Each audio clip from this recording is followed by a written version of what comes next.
Hello sir. Hello దేవగారు. నమస్తే అమ్మా. రండి, పదండి. కూర్చోండి. మీరు మా ఇంటికి రావడం మా అందరికీ సర్ప్రైజ్గా ఉంది. పొలిటికల్ మీటింగ్ అయితే ఏ ఆఫీస్లోనో హోటల్లోనో కలిసేవాడిని, కానీ ఇది పర్సనల్ మీటింగ్. ఇలా ఇంట్లో కలిస్తేనే పద్ధతిగా ఉంటుంది. పర్సనలా?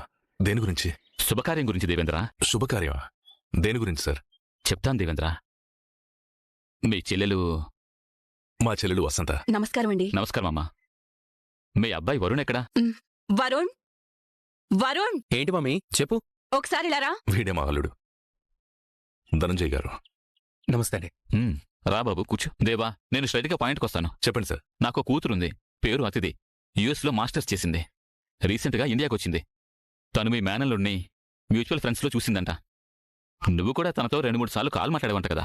ఎస్ అంకల్, నా ఫ్రెండ్ కీర్తితో మాట్లాడినప్పుడు మాట్లాడాను. ఆ మాటలే తను నిన్ను ఇష్టపడేలా చేశాయి.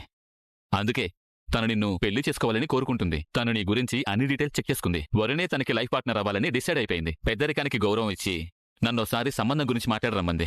అందుకే ఇలా మీ ఇంటికొచ్చాను. చాలా సంతోషం అండి. మీ అంతటా మీరే వచ్చి సంబంధం అడగడం మా అదృష్టం. నా మేనల్లుడు కొడుకు వేరువేరు కాదు సార్, ఇద్దరిని ఒకేలా పెంచాను. మా ఫ్యామిలీకి ఏమైనా వాడు బలంగా నిలబడతాడు.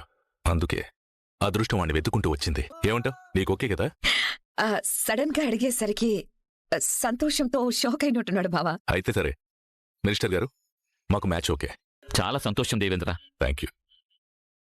రాజు, దేవేంద్ర, స్వీట్స్ తీసుకో. థ్యాంక్ యూ అండి. వరుణ్, నీకు పూతరేకులంటే బాగా ఇష్టమంట కదా? తీసుకో. ఏంటి, తను ఏమిష్టమో కూడా తెలుసుకుందా? దీనికే ఎలా అంటే ఎలా అమ్మా? వరుణ్కి ఏదిష్టమో ఏదిష్టం లేదో పెద్ద లిస్టే ఉంది తన దగ్గర. అంత నచ్చాడు వరుణ్ తనకి. తీసుకో బాబు.